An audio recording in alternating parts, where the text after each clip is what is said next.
오늘 함께 할 말씀 나눔의 제목은 생명으로 피어난 길입니다. 먼저 지금 우리가 사는 세상에서 우리는 어떤 도전을 받고 있나를 나누려고 합니다. 바쁜 현대인들에게, 그리고 모든 것이 돈으로 움직이는 자본주의 사회에서 말씀대로 산다는 것이 굉장히 어려운 일처럼 느껴집니다. 우리는 하루하루 삶의 터전에서 열심히 일을 해야 하고 생계를 유지하고 가족을 부양하기에 끊임없이 노력을 해야 합니다. 특히 우리는 이민자로서 낯선 땅에서 살며 때로는 그 고단함이 여러분을 짓누르기도 하고 여러분의 마음을 무겁게 하고 내가 과연 잘하고 있는지, 이 모든 고생이 어떤 의미가 있는지 의문을 품게 할 때도 있습니다. 말씀은 분명히 그게 아님을 보이지만 세상에 사는 우리는 어느 틈엔가 그 속임수에 쉽게 넘어갑니다. 그 속임수 중에 하나가 더 많이 가지면 더 행복해진다는 것입니다. 그래서 우리는 끊임없이 달리고 있습니다. 직장, 가정, 관계, 이 모든 것들이 우리를 휘감고 우리는 항상 더 많은 것을 추구하며 살아갑니다. 성취지향적인 자본주의 사회는 더 많은 성공과 물질적인 풍요가 우리를 만족시킬 것이라고 약속하지만 그 안에서 우리는 종종 공허함, 그리고 참 안식을 느끼지 못하며 살아가고 있습니다. 그러한 삶 속에서 예수께서 보여주신 광야의 시험은 우리에게 어떤 의미가 있을까요? 오늘 우리는 마태복음 4장 1절에서 11절을 통해 예수께서 광야에서 시험 받으신 시험에 대해, 그 시험에 대해 한 이야기를 나누며 이 이야기가 우리의 삶과 어떤 관계가 있는지 살펴보고자 합니다. 이 이야기는 지나간 과거의 사건이 아니고 종교 안에서 예수의 위대함을 높이기 위해서 그를 할당된 그런 부분이 아니고 이 땅을 살아가야 하는 우리에게 어떻게 살아야 할지를 도전을 주는 이야기입니다. 물질적 풍요가 행복이라며 성취를 강요하는 세상 속에서 예수님께서 보여주신 하나님 자녀로서의 정체성이 우리들에게 분명해져서 이 땅에서 우리가 살아야 할 길, 살아내야 할 길이 분명해지는 이 시간이 될 줄 믿습니다. 예수님께서 시험을 받으신 장소는 광야였습니다. 이 광야는 이스라엘 백성이 출애굽 후 40년 동안 방황하며 시험받던 그런 장소를 상징합니다. 이스라엘 백성은 하나님께서 그들을 애국에서 구원하신 후에도 끊임없이 불평하고 불신하며 하나님의 인도하심을 시험했습니다. 이 세 가지 시험에 이스라엘은 실패했습니다. 그들은 먹을 것과 마실 것이 없을 때마다 하나님을 불신했고 그 결과 하나님께 대한 신뢰 없는 반응으로 광야에서 실패를 반복했던 것입니다. 그러나 예수님은 동일한 광야에서 사탄의 시험을 마주하셨고 말씀으로 이를 물리쳤습니다. 광야는 이처럼 시험의 자리, 나눔의 자리, 하나님과 함께함을 선택할 수 있는 그런 자리입니다.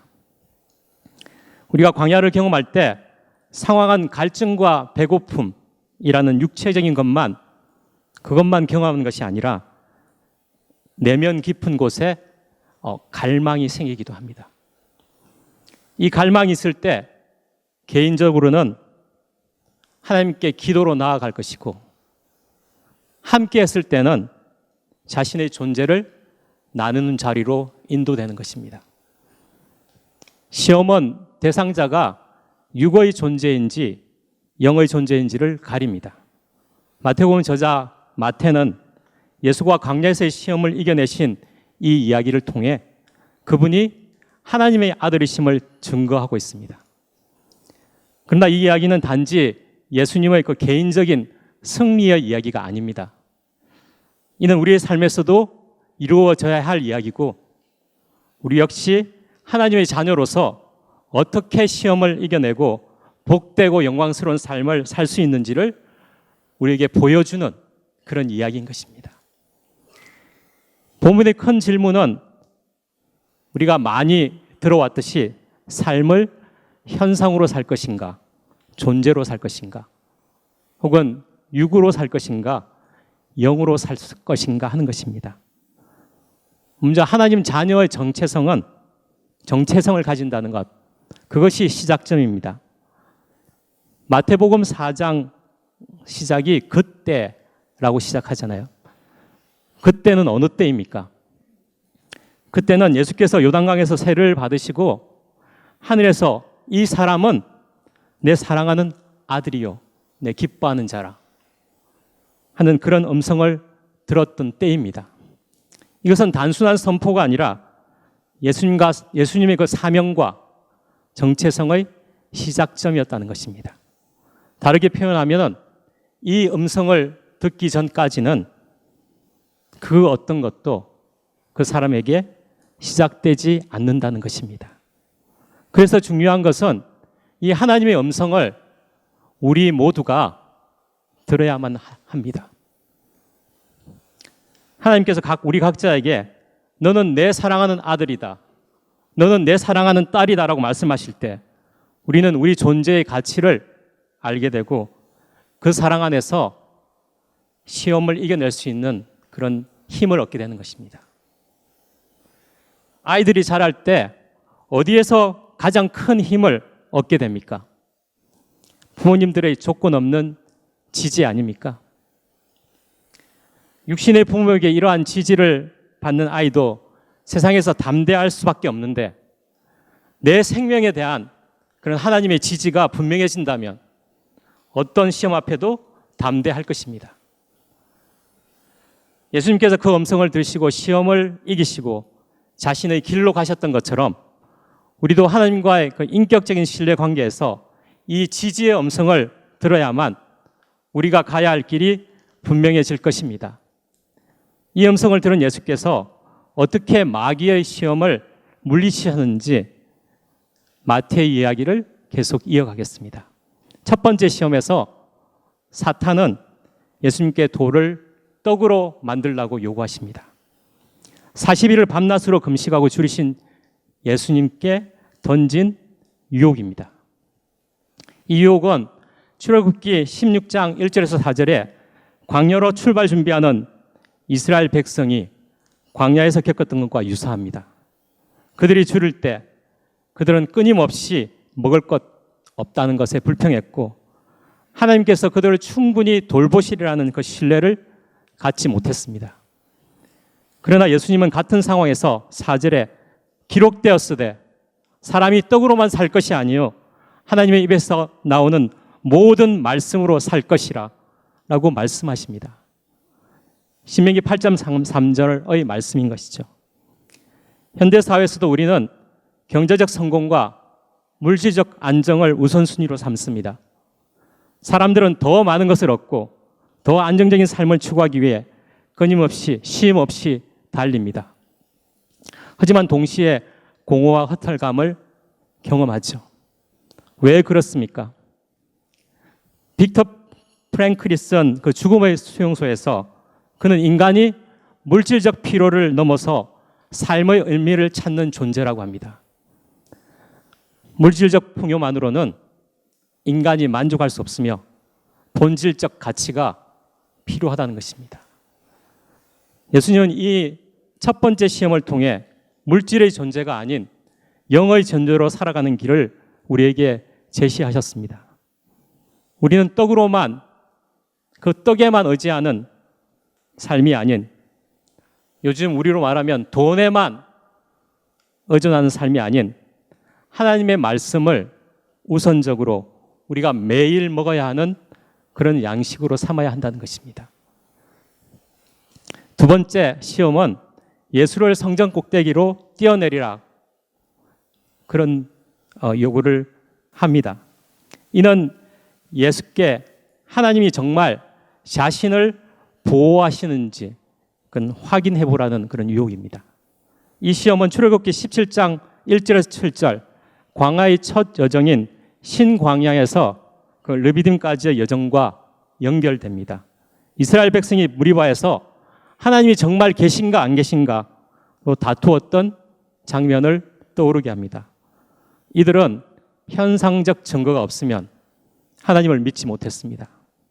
오늘날 우리도 하나님이 즉각적으로 우리의 기도에 응답해 주시지 않으면 하나님의 존재 자체를 의심해 버리잖아요. 예수님은 이 시험을 주 너희 하나님을 시험하지 말라는 신명기 6장 16절 말씀으로 물리치십니다. 이는 현상적 확인이 아닌 하나님의 약속을 믿으라는 것입니다.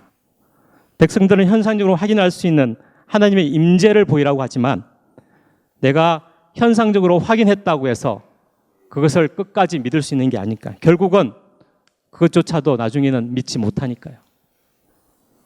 신학자 칼 바르트는 신앙이 현상이 아니라 하나님의 인격적 신뢰에 기초해야 하나님과의 인격적 신뢰에 기초해야 한다고 강조합니다.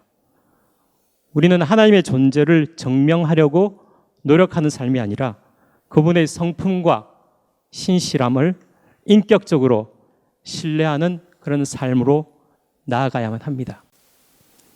이 신뢰는 지금부터 시작해서 요이 똥 이렇게 해서 이루어지는 것이 아니라 천천히 흐르는 실로와의 물처럼 하나님과의 그 날마다의 교제를 통해 자연스럽게 형성되는 것입니다. 여기서 우리가 마태복음 전에 나누었던 이사야 10장 20절에서 22절을 떠올릴 수 있습니다. 이사야는 남은 자들에 대해 말하면서 그들이 하나님을 온전히 신뢰할 것이라고 말합니다. 이스라엘의 남은 자는 그들의 하나님 여호와를 신뢰할 것이라. 하나님을 신뢰하는 자는 외부적인 증명을 요구하지 않습니다. 그들은 하나님의 약속과 그분의 선하심에 대한 그런 믿음만으로도 충분하기 때문입니다. 이 남은 자의 줄기가 이어져 마침내 오신 예수님이 이 시험을 통해 하나님을 향한 자신의 온전한 신뢰를 우리에게 보여주고 계신 것입니다. 세 번째 시험에서 마귀는 예수께 자기에게 경배하면 세상의 모든 권세와 영광을 주겠다고 유혹합니다. 이 구절은 출애굽기 20장 1절에서 11절에 있는 신의 산 율법을 통해 하나님이 주신 첫 계명인 다른 신을 섬기지 말라, 우상을 섬기지 말라는 그것과 연결되어 오히려 그것을 거스리는 그런 유혹을 하고 있습니다. 확실하게 이스라엘이 실패한 그런 시험입니다. 이는 우리가 현대사회에서 매일 마주하고 있는 그런 유혹 아닙니까? 우리는 더 큰 성공과 더 높은 지위를 추구하며 끊임없이 경쟁합니다.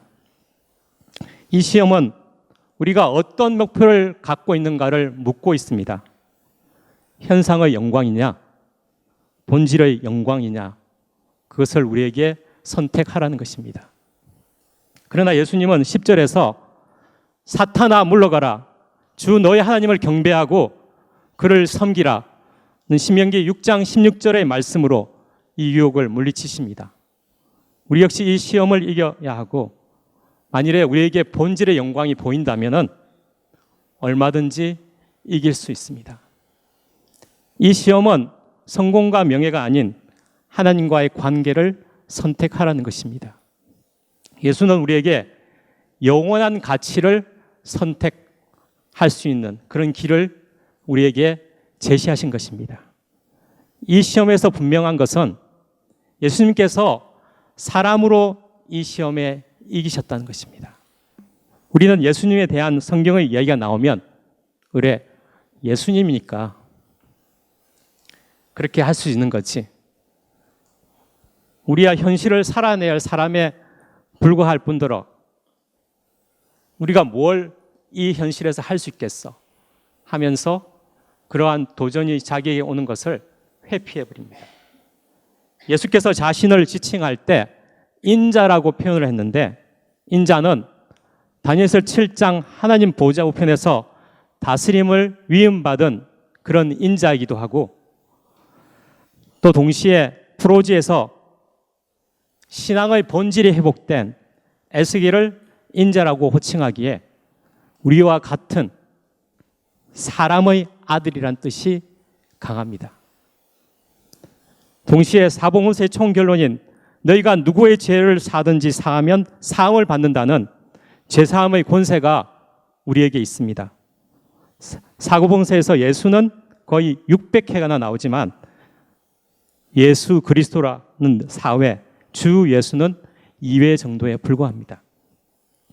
예수님 자신의 호칭으로 사용한 인자는 사복음서에 82회가 나오는데, 이는 자신의 생명으로 인간은 우리를 품기 위함인 것입니다. 인간이면 할 수 있다.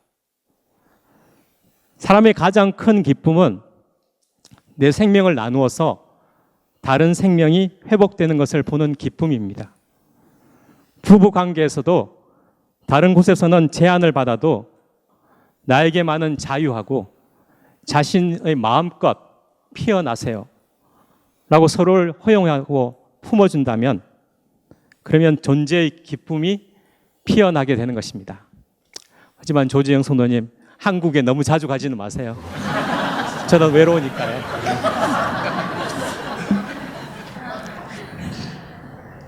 아무튼 사람 대신 예수는 놓아두고 예수는 메시아 그리스도로 높이고,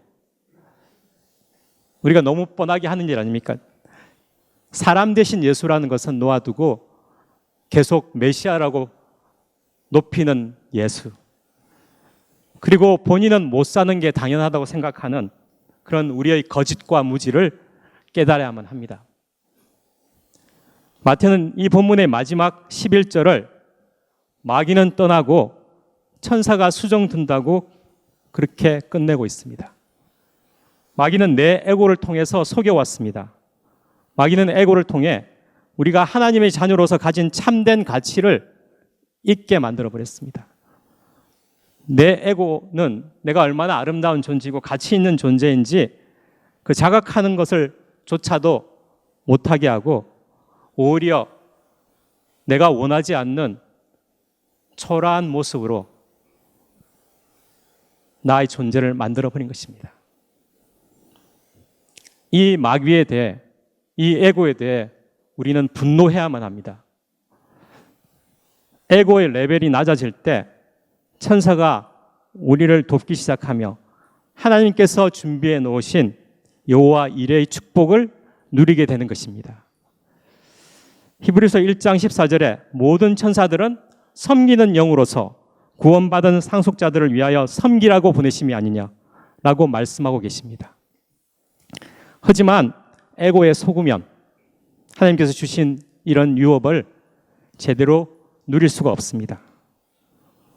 우리는 일상의 선택의 순간마다 크고 작은 시험을 경험합니다.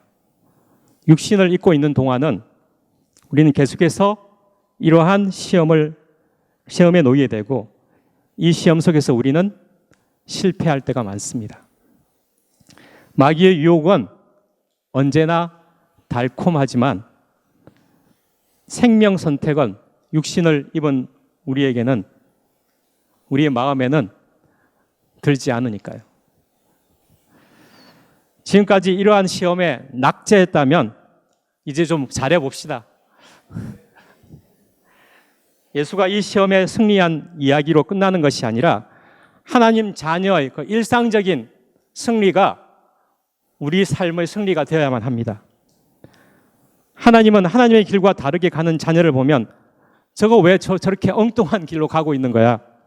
안타깝고 마귀의 괴락과 그 자녀의 무지에 화가 나시기도 하지만, 그 길을 힘들어도 바보처럼 그렇게 신실하게 걸어가고 있고, 또 그 길 가는 자녀가 십자가까지 마지막으로 걸어가야만 하는 그런 자녀고, 그 자녀를 본다면은 아마 마음이 짠할 수밖에 없을 것입니다.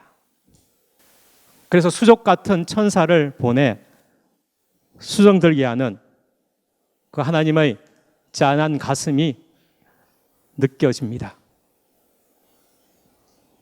지금 세상에서는 옛날과 달리 부자 관계라도 이런 짠함은 사라져 버렸습니다. 얼마 전 그 아버지의 홈케어를 담당하는 분께서 갑자기 저희 아버님이 이상하시다는 그런 전화를 받았습니다. 그 전화를 받고 서둘러 구급차를 부르고 응급실로 향하며 혹시 아버지가 돌아가시려나 하는 생각이 머릿속을 스쳤습니다. 그 순간 아버지의 삶과 또 아버지와 저와의 관계가 주마등처럼 제 뇌리를 스쳐 지나갑니다. 어릴 때 저희 아버님의 어머님도 일찍 돌아가셨어요. 어릴 때 아버지 어머니가 돌아가시고 중학교 때부터 부산에서 낮에는 점원 생활을 하시면서 야간 중학교, 야간 고등학교, 야간 대학교를 졸업하시고 사업에도 성공하셨지만 40대 아내와 일찍 사별하고 그리고 재혼하시고 이로 인한 자식들과의 관계의 갈등을 겪어야 했고 그리고 IMF 때는 재산을 다 잃어버리고 미국으로 그 아들의 약국에서라도 자신의 몸으로 아들을 위해 일을 하시고 도우시겠다고 미국으로 오신 아버지. 아버지와 관계는 안타깝게도 나도 아버지의 의무를 다했으니까 너도 아들로서의 의무를 다하라 하는 것이 대부분이었습니다. 서로를 향한 사랑이나 가슴 뭉클한 순간보다도 자신도 그러했으니까 자수성가하고 성공을 이루어야 한다. 그런 것이 대화의 대부분이었습니다. 하지만 응급실을 향하는 동안 저는 문득 이런 의무감의 관계가 아닌 진정으로 서로의 마음이 닿는 그런 찡한 가슴 찡한 부자 간의 교류가 있었으면 얼마나 좋았을까 하는 마음이 들었습니다. 현대사회에서 아버지와 아들 간의 관계는 종종 성취와 성공이라는 그런 주제로 가득 차 있습니다. 사랑이나 진심으로 서로를 위하고 이해하는 그런 대화가 아니라 어깨에 짊어진 책임과 목표가 우리 전 시대에는 우선이었던 것 같습니다. 응급실에서 기다리며 앞으로의 시간은 더 이상 의무와 성취를 이야기하는 사이가 아니라 돌아가시기 전에 부자 간에 좀 가슴으로 연결된 그 짠한 것을 느꼈으면 좋겠다는 마음이 간절했습니다. 아버지와 아들로서의 진심 어린 대화, 서로를 향한 따뜻하고 정겨운 말들이 우리의 대화 속에 좀 스며들기를 하는 그런 바람이었습니다. 이제 세상이 마귀를 따랐을 때 역사가 어떻게 진행되었는지를 한번 나누어 보겠습니다. 우리 사회는 19세기 규율 사회에서 20세기 성취 사회로 넘어왔습니다. 규율 사회는 충성과 위치가 중심이었고 성취 사회에서는 평등과 자유가 그 중심입니다. 지금은 모든 것이 평등하게 보이지만 사실은 그렇지 않으며 성공과 실패의 잣대가 사람을 평가하는 기준이 되어버렸습니다. 이 과정에서 해야 한다는 그 가치가 하고 싶다로 그렇게 바뀌면서 그리고 또 그 안에 노력하면 된다. 그런 압력 속에서 우리는 자신을 끊임없이 채찍질하고 성취하지 못했을 때는 자책하고 무기력에 빠지게 되는 것입니다. 또한 나됨의 축으로 오히려 나됨을 상실한 그 역설적 비극이 이 세상에 있습니다. 이 성취 사회로 가는 과정을 거치면서 우리는 진정한 자아를 잃어버리고 관계 속에서 오히려 더 큰 외로움을 느끼며 고립됨을 경험합니다. 하나님은 우리가 에고에 머물지 않고 참된 자아를 찾기를 원하십니다. 실제 나는 관계성의 나입니다. 진정한 자아는 사랑하는 사람들과 관계 안에서 드러나는 것입니다. 현대 사회의 우리는 인정할 수밖에 없습니다. 참된 관계를 맺는 것이 성취보다 어렵다는 것을. 왜냐하면 참된 관계는 중심에 그 진실이 있어야 하니까요. 진정한 성공은 성취를 통한 성공이 아니라 참된 관계를 위한 성공임을 저의 삶 속에서 뼈저리게 느낄 수 있었습니다. 이것이 우리 살아가는 세상인 것입니다. 관계 안에서 나에 대한 주제를 이야기할 때 얼마 전 막내딸 하나와 나눈 특별한 대화가 떠올랐습니다. 아내 조재영 성도와 둘째 딸 하은이가 한국에 머무는 동안 저는 하나와 몇 주 동안 단 둘이서 지내며 그런 함께하는 시간을 가졌습니다. 바쁜 일상 속에서 좀처럼 갖기 힘들었던 그런 딸과의 특별한 시간. 한 그 저녁 식사를 마치고 저는 하나에게 진지하게 한번 물어보았습니다. Who do you admire the most? 제 질문은 아마도 제 안에 남아있는 성취 제한적인 마음에서 나온 것일 것입니다. 하나는 자신의 꿈을 찾기 위해서 지금 시험을 치르기도 하고 훈련을 받기도 하고 또 직장을 구해서 일해보기도 하며 여러 시도를 해왔습니다. 그래서 저는 하나가 자신이 정말 하고 싶은 일을 빨리 찾았으면 좋겠다. 그런 바람을 이 질문에 담아 그렇게 물어보았던 것입니다. 인생에서 존경하는 인물을 묻는 질문을 통해 하나의 그 마음속 깊은 곳에서 진정으로 닮고 싶은 사람이 누구인지 내가 안다면 제가 그 길로 이렇게 푸시할 수 있으니까. 그런데 하나의 대답은 예상 밖이었습니다. 엄마, 아빠요. 그 순간 저는 제 길을 의심했습니다. 어려서부터 지금까지 일로 바빠서 하나와 많은 시간을 함께하지 못했던 저는 딸의 마음을 충분히 알지 못하는 그런 이 성취지향적 아비였습니다. 그래서 저를 비판적으로 이렇게 바라본다는 그런 느낌이 많았고, 그리고 자신과 함께하지 못했다는 것에 대한 서운함을 가진 것이 하나가 저한테 갖고 있는 감정의 사실 전부라고 느꼈습니다. 그런데 그날 하나의 답변은 저에게 큰 울림을 주었습니다. 하나는 이렇게 이야기했습니다. 다른 친구들 부모님과 비교할 때 엄마 아빠가 훨씬 나은 것 같아요. 엄마 아빠가 늘 제가 어떤 일을 해보겠다고 하면 해보라고 언제든 지지해 주니까요. 이 한마디에 저는 좀 뭉클했습니다, 실제로.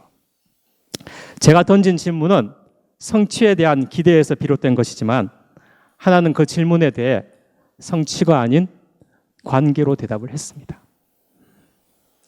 결국 우리의 삶에서 진정한 가치는 무엇을 이루었는가 보다도 누구와 어떻게 함께 걸어왔는가에 달려있다는 것을 그 딸의 한마디에서 배울 수 있었습니다.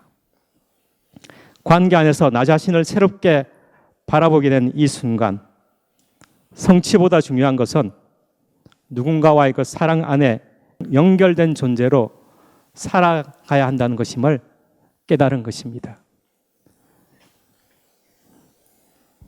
마찬가지로 우리는 교회로 모였습니다. 진정한 나는 그리스도 안에서 하나된 가족 안의 하나됨에서 발견됩니다.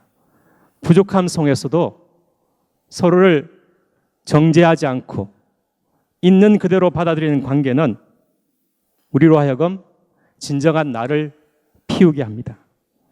세상에서는 높은 성취가 가장 중요한 덕목이 되어버렸습니다. 이 성취를 위해 모든 것을 편리하게 만들어도 여전히 나 자신일 수는 없어서 안식이 없는 사회 속에서 우리는 계속해서 무기력에 빠져듭니다. 우리는 영적 가족으로 이 예배에 모였습니다.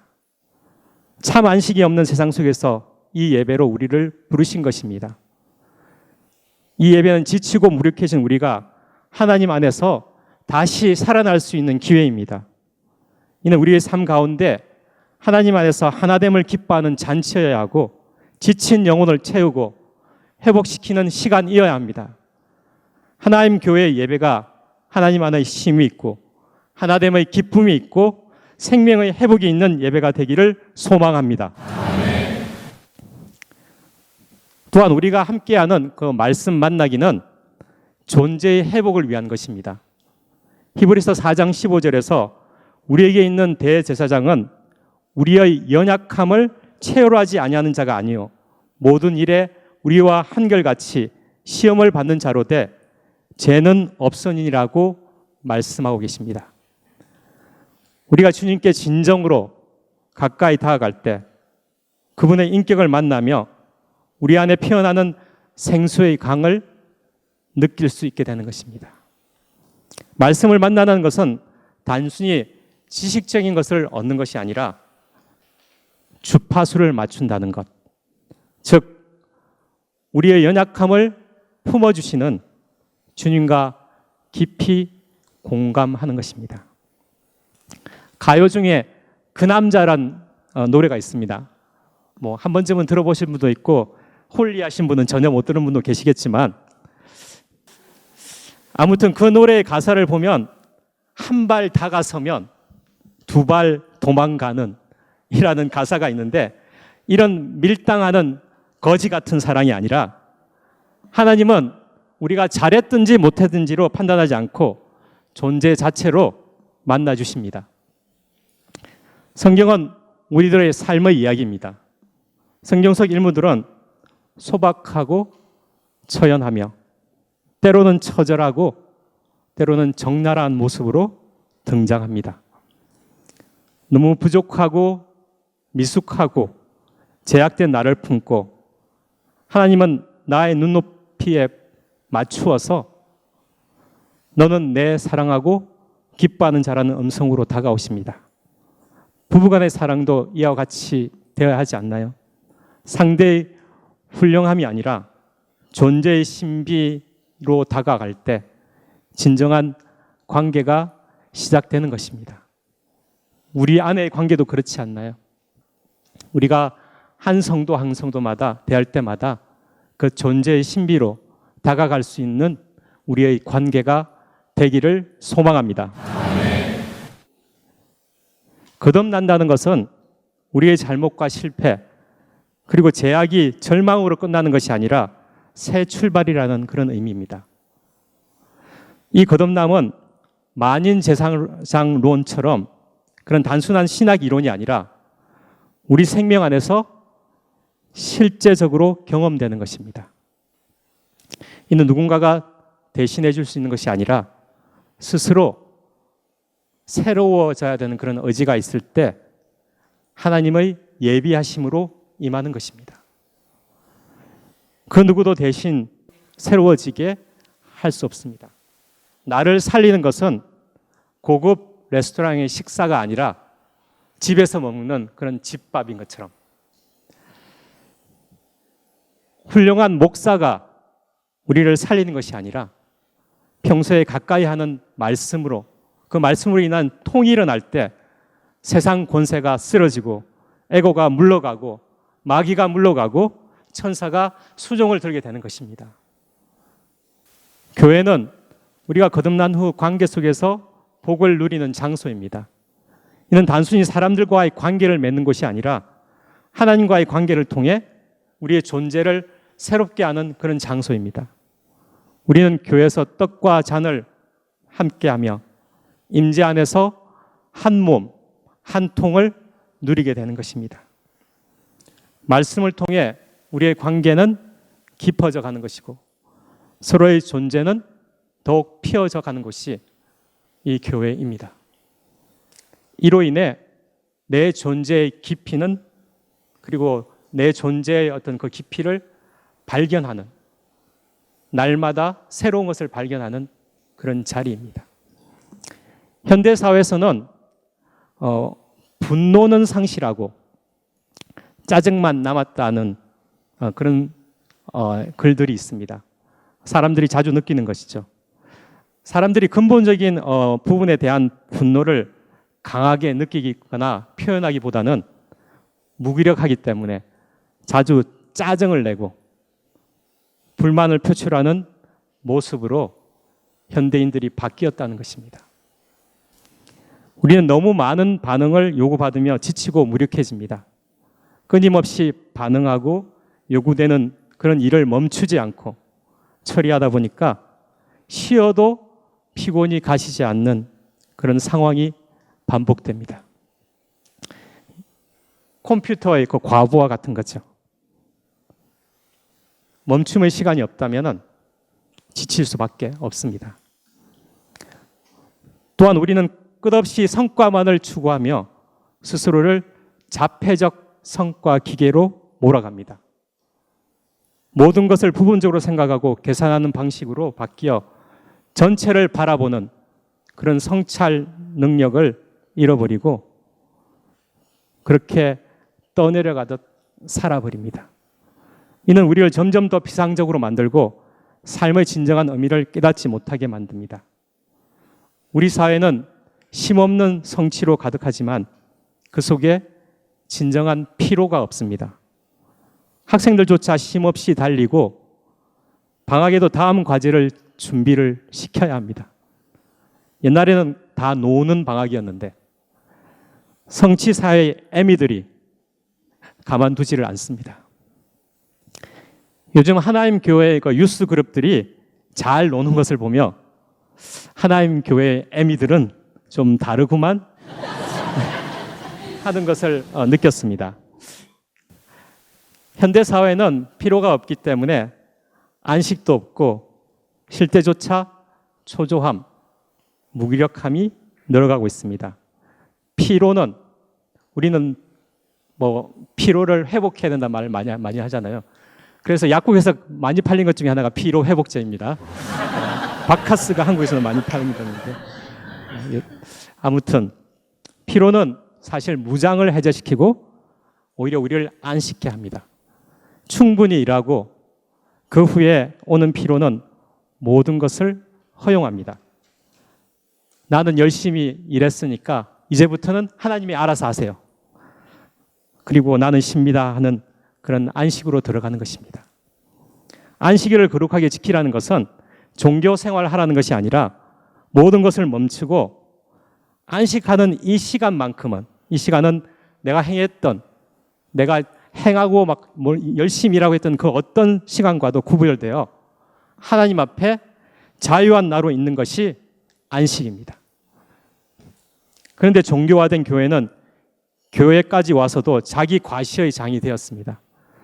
내가 얼마나 잘 믿는데, 내가 얼마나 봉사하고, 내가 얼마나 헌신하는데, 내가 얼마나 설교를 잘하는데 하는 등등 하나님을 이용해 자기 성취를 추구하는 기독교는 참된 안식을 상실했습니다.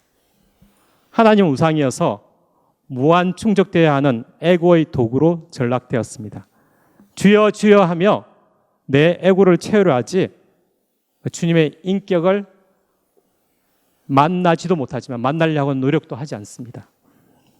주님께 접붙음이 없기 때문에 주님으로부터 피어나는 생수의 강이 없습니다.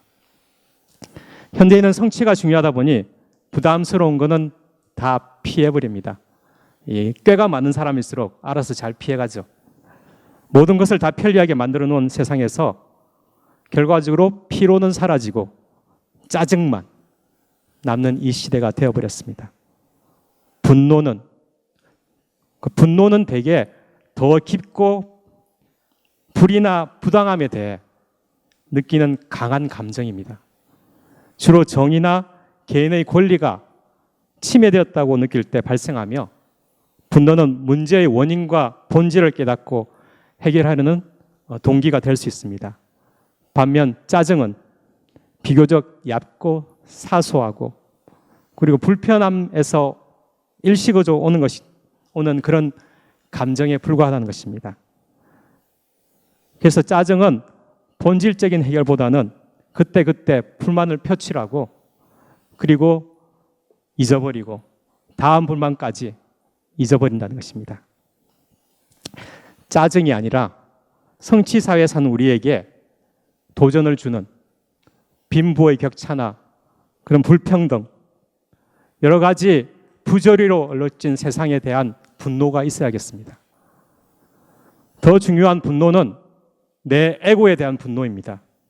이렇게 치사찬란한 내 에고, 사람들에게는 그럴듯하게 보이려고 그렇게 발둥치며 사는 내 에고에 대한 분노가 있어야 합니다. 아무튼 안식일은 멈춤으로 피곤해서 존재의 기쁨을 회복하는 잔치입니다. 참된 안식은 피로가 쌓인 후에야 가능하며 우리는 하나님 앞에서만 완전히 자유로운 존재가 될 수 있습니다. 이제 말씀 나눔의 결론을 맺으려고 합니다. 사랑하는 성도 여러분, 오늘의 말씀은 우리에게 하나님 자녀로서의 정체성을 선택하라고 도전합니다. 예수님께서 광야에서 이기신 시험은 우리도 동일한 시험을 이길 수 있도록 용기와 길을 주십니다. 우리의 삶 속에서 물질, 자기 증명, 세속적 성공의 유혹이 올 때 우리는 하나님의 말씀과 신뢰를 통해 세상의 길이 아닌 그 생명의 길을 선택할 수 있습니다. 우리의 삶은 각기 다릅니다. 어떤 사람은 그 환경적으로 행복한 사람도 있고 어떤 사람들의 그 살아온 길은 불행하게 느낄 때도 있습니다. 물질적으로 풍요로웠던 사람도 있고 항상 부족함을 느꼈던 사람도 있습니다. 그러나 중요한 것은 우리 모두의 생명이 하나님께로부터 왔다는 것입니다. 하나님과 깊이 연결될 때 우리는 어떠한 상황에서도 생명을 피우는 삶을 살아갈 수 있습니다. 말씀 안에서 하나님과의 관계를 굳건히 하면 이 생명을 누릴 수 있습니다. 예수로 말미암은 이 생명이 피어나는 길을 함께 걸어가며 매 순간 그분 안에서 진정한 안식을 누리는 모든 성도님이 되시기를 축원합니다. 나눔 가이드입니다. 말씀 만나기는 특별한 지식이나 답을 알아내는 것이 아닙니다. 오히려 새로운 질문을 맞이하는 것이며 세상의 부조리를 직면하는 것입니다. 아픔, 수치, 무기력을 품어서 하나님의 형상의 내 존재를 피우는 아버지의 가슴을 느끼는 것이며 그런 내 존재를 발견하는 것입니다. 온전히 말씀을 만날 때까지 우리는 여전히 진실을 찾는 여정에 있는 것입니다. 당신은 이 여정에 함께하고 있습니까? 기도하시겠습니다.